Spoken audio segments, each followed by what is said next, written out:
Hello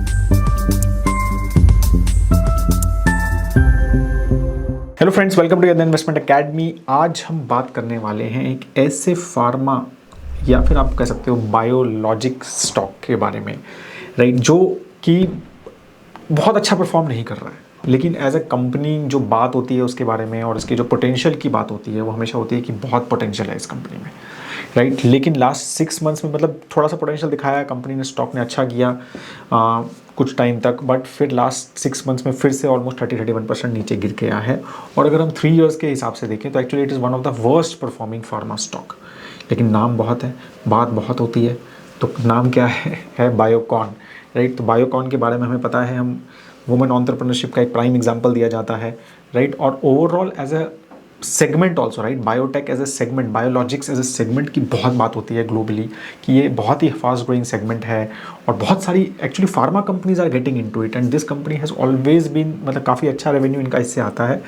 but still जो है company का स्टॉक अगर हम बाकियों से देखें तो वो अच्छा नहीं करता है। 3 इयर्स में as I said one of the worst performing stock है अगर हम टॉप कंपनीज की बात करें फार्मा और उसमें, right. And same with last 36 months में भी one of the worst performing, सबसे ज़्यादा गिरा हुआ स्टॉक है। क्या रीजंस है इसके, राइट। तो फर्स्ट रीज़न जो है वो मैं आपको बताता हूँ, वो है उसकी वियाट्रिस डी, ठीक है। उन्होंने फरवरी में जब ये स्टॉक हाईएस्ट लेवल पे पहुंच गया था, अपने ऑलमोस्ट 400 प्लस रुपीज़ का था, तब कंपनी ने अनाउंस किया एक कंपनी, यूरोपियन कंपनी का एक्विजिशन के बारे में कि उनके बायोलॉजिक सेगमेंट की acquisition they will do. And उस डील का जो प्राइस था वो ऑलमोस्ट $3.3 बिलियन का था, ठीक है। और तो it was a big amount of course, ठीक है। और कंपनी डजंट हैव, और उसके बाद डेट भी है कंपनी के पास ऑलरेडी, तो company doesn't have that much amount in their reserves. तो क्या करें, कैसे प्लान किया कंपनी ने उसको, कंपनी ने उसको क्या किया, $2.33 बिलियन तो उनको कैश में देना है और $1 बिलियन उनको क्या कहते हैं शेयर्स दे रहे हैं फॉर ये। अच्छा, ये एक्विजिशन किसने किया, ये कंपनी ने नहीं किया, कंपनी की सब्सिडरी कर रही है जो कि एक बायोकॉन बायोलॉजिक्स करके नाम की कंपनी है, ठीक है। जो बायोसिमिलर्स और बायोलॉजिक्स जो बेसिकली सेगमेंट है उनका जो सबसे अच्छा कर रहा है वो उस कंपनी के अंडर आता है। तो वो सब्सिडरी जो है वो बेसिकली एक्विजिशन कर रही है। अब उस एक्विजिशन के लिए उस सब्सिडरी को चाहिए $2.33 बिलियन, एक तो कैश में चाहिए क्योंकि वो बात हुई है, और $1 बिलियन का इक्विटी स्टेक देगी वो फॉर 12.9% स्टेक उस सब्सिडरी में। वियाट्रिस जो कंपनी है उसको मिलेगा।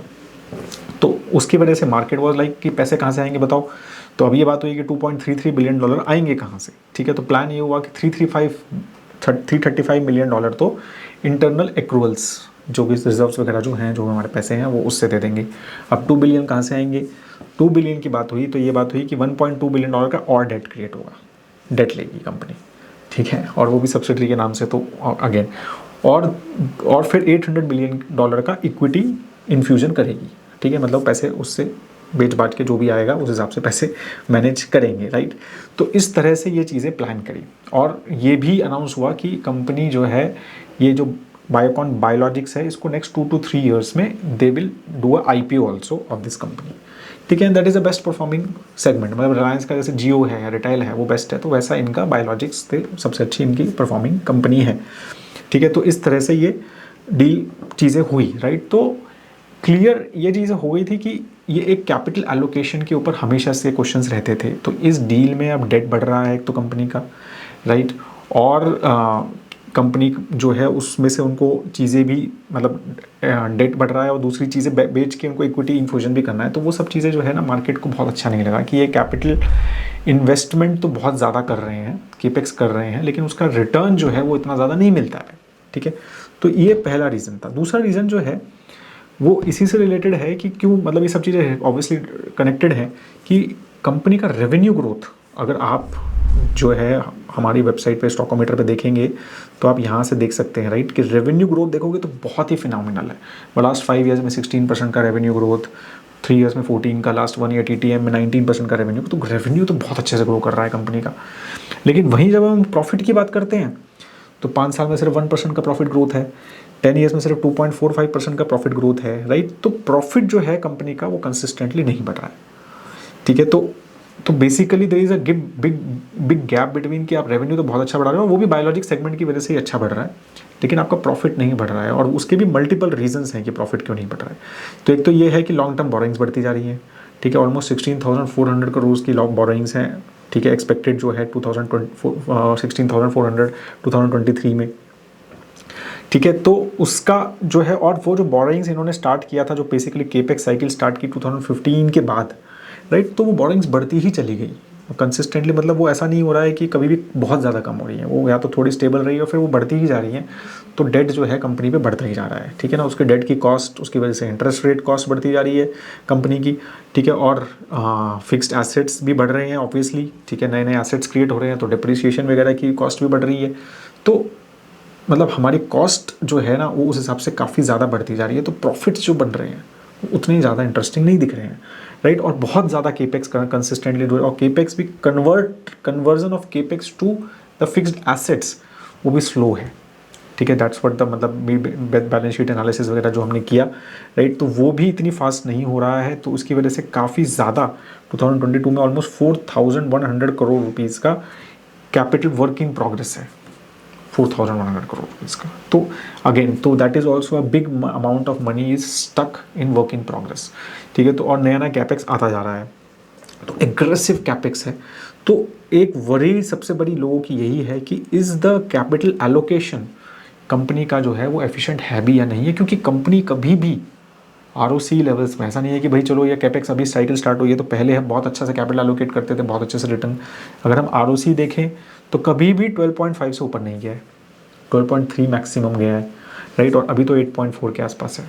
तो 2014 से लेके अभी तक 8 साल में कभी भी कंपनी का आरओसी बढ़ा नहीं है, राइट। तो इसका मतलब तो लोगों को क्वेश्चंस जो आने लग गए हैं कि भाई आप इतना ज़्यादा एक्विजिशन, इतना नया इन्वेस्टमेंट, नया एक्विजिशन, इतना सब कुछ कर रहे हो कैपिटल इन्वेस्टमेंट, बट उसका आरओआई किधर है, पैसे कब कमाओगे, राइट, और कितना वेट करें, राइट।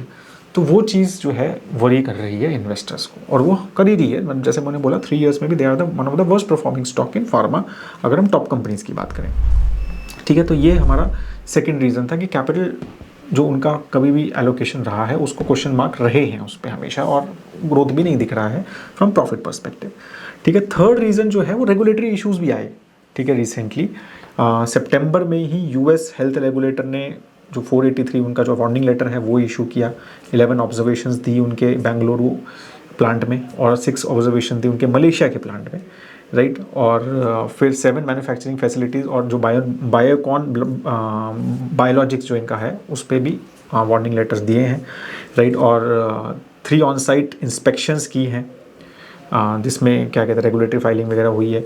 तो ये सारी चीज़ें भी रही, तो कुछ मतलब इश्यूज़ हमारे फ्रॉम रेगुलेटरी पर्सपेक्टिव से भी रहे, जिसकी वजह से वो जो केपेक्स हो रहा है और सारी चीज़ें हैं वो और डिले होगा, और कैपिटल वर्क इन प्रोग्रेस रहेगा, और जो रिटर्न्स आने हैं वो और डिले होंगे, तो वो भी एक इन्वेस्टर्स को वरी रहा रेगुलेटरी इश्यूज़ का।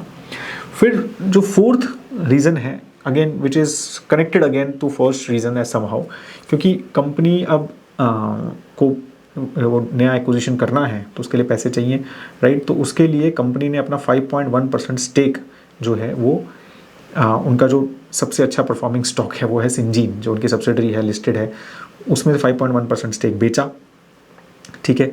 और क्योंकि उनको वो फंड करना है उसका इक्विटी कंपोनेंट जो इवेट्रिस की डील है, तो वो भी कंपनी को पसंद, लोगों को पसंद नहीं आ रही कि आप एक अच्छी कंपनी है उसको क्यों बेच रहे हो, जो अच्छा कर रही है, जिसमें अच्छा फ्यूचर है।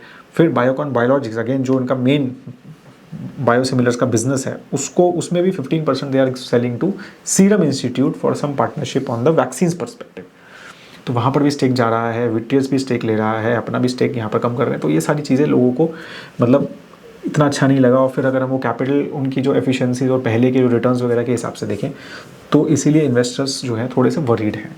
तो ये एक टिपिकल सिचुएशन रहती है काफ़ी बार कंपनीज़ के साथ कि some companies are too aggressive to grow, some companies are very conservative, and some companies make things little better.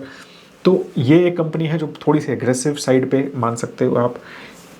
Company overall एक अच्छे सेगमेंट में है। अगर हम एक ओवरऑल फार्मा में देखें तो बायोलॉजिक्स बहुत अच्छा सेगमेंट है और उसकी बात हमेशा होती रहती है, राइट, उसमें कोई डाउट नहीं है। कंपनी की जो सब्सिडरी है अगेन सिंजीन एक बहुत अच्छी कंपनी है, बहुत अच्छे सेगमेंट में है, क्रैम स्पेस में, ठीक है, तो वो भी बहुत अच्छा है, उसमें कुछ इशू नहीं है।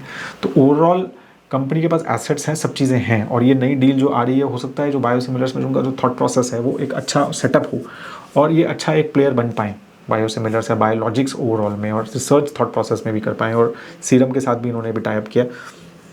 तो वो सारी चीज़ें can work out, right, but there are multiple things which needs to work out. It can work out. If it works out, definitely it will give a very good returns, but again there are a lot of ifs and buts in it, right? तो वो चीज़ें हमको समझनी है. तो the risk we need to understand कि why the मतलब investors are not liking and that's why they are dumping the stock and that's why the stock is not doing so well in last 6 months. और overall अगर हम एक देखें तो 3 years 4 years में company ने बहुत अच्छा नहीं किया, क्योंकि प्रॉफिट ग्रोथ नहीं हुआ है. प्रॉफिट ग्रोथ जब तक नहीं आएगी, जब तक हमें ये कंसर्न कंपनी को रहने ही वाला है. That is all I have on this topic. अगर आपको कोई क्वेश्चन है बायोकॉन पे तो आप नीचे कमेंट सेक्शन पे लिख सकते हैं, राइट. अगर आपने अभी तक हमारा मॉडल पोर्टफोलियो सब्सक्राइब नहीं किया है तो इससे अच्छा समय नहीं मिलेगा. Highest ever discount is going on. नीचे आपका यहाँ पर कूपन कोड चल रहा है, तो ज़रूर उसको यूज़ कीजिए. आप investindia.in वेबसाइट पे जाके एक्सप्लोर भी कर सकते हैं मॉडल पोर्टफोलियोज़ क्या है. 12 मॉडल पोर्टफोलियोज़ हमने यहाँ पर लॉन्च किए हुए हैं, राइट, और बहुत ही इंटरेस्टिंग है. और एक जो हम डिस्कस कर रहे थे किसी कुछ स्टॉक्स के बारे में यहाँ पर, वो भी एक हमारा पोर्टफोलियो स्टॉक है, बहुत इंटरेस्टिंग है. आप और हम रेगुलरली वहाँ पर अपडेट्स वगैरह देते रहते हैं, तो उसको ज़रूर वहाँ पर आप देखिए, और मतलब एक्सपर्ट रिव्यूज़ वगैरह वहाँ पर रहते हैं, ठीक है. और एक और चीज़, जाते जाते बहुत सारे लोग हमारा वीडियोस देखते हैं, सब करते हैं, बट सब्सक्राइब नहीं करते हैं, तो प्लीज़ सब्सक्राइब कर दो और लाइक भी कर दो वीडियो अगर अच्छा लगे तो, ठीक है. एंड अगर फ्रेंड्स के साथ भी शेयर कर सकते हो तो सबसे अच्छा है, ठीक है. हैव अ ग्रेट टाइम है दोस्तों. जय हिंद.